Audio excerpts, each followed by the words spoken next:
As always, I'll put the link for this book below so some of you guys can get it and we can actually follow through with it as we go along. Imigani ya mbere.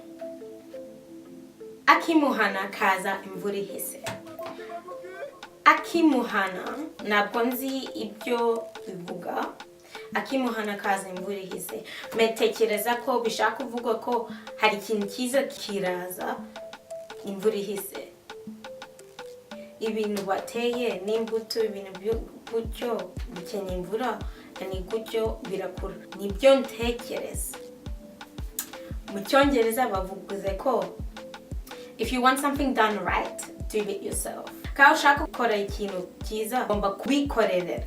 Imigani ya kabiri. Ako utaza inshuti ntukakiraga. Genda tekereza ko ikintu ntabwo ushobora kuhereza inshuti yawe n'umwereke. Hari igihe ushobora kwereka ikintu ku nshuti yawe iyo nshuti arakubaza ntabwo ushobora kumuhereza.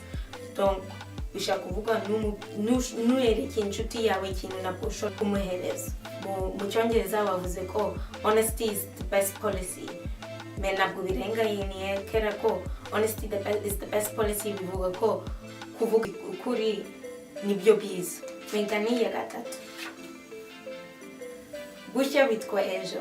Bushya bitwa ejo bishaka kuvuga ko ikintu cyiza biza ejo. Ejo ni indi chance. Ejo ni indi munsi n'indi opportunity ufite ko gukora ikintu cyiza.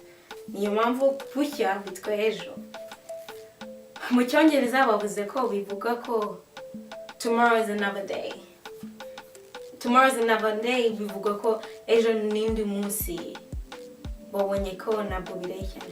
Ejo n'indi munsi bushya bitwa ejo ntabwo biri ibintu imwe. Imigani ya kane. Buhoro buhoro niyo rugendero. Buhoro buhoro niyo rugendero bishaka kuvuga ko buhoro buhoro uzahagera. Buhoro buhoro uzabona inzozi zawe. Hari igihe ushobora gukora urabona ke uri gukora uri gutera imbere. Hari igihe uri gukora ntabwo uri kwideplaza. Niyo mpamvu bishaka kuvuga ko buhoro buhoro uzahagera. Buhoro buhoro uzagera ku inzozi zawe. Mu Cyongereza bavuze ko bivuga ko little stroke fell great oaks. Iyi migani ntabwo ni byiza kubera ko hari izindi migani bashobora kuhashyiraho ko little by little you get there.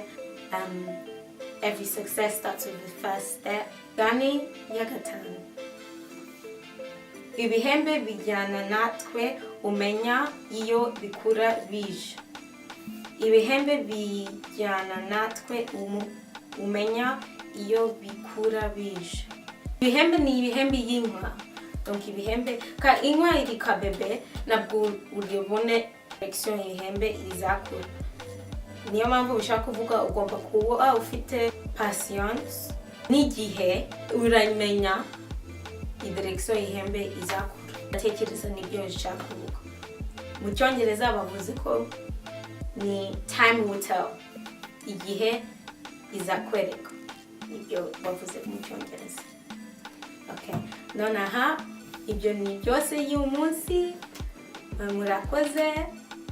And thank you so much for tuning in today. And as always, don't forget to subscribe, like, and comment, and share.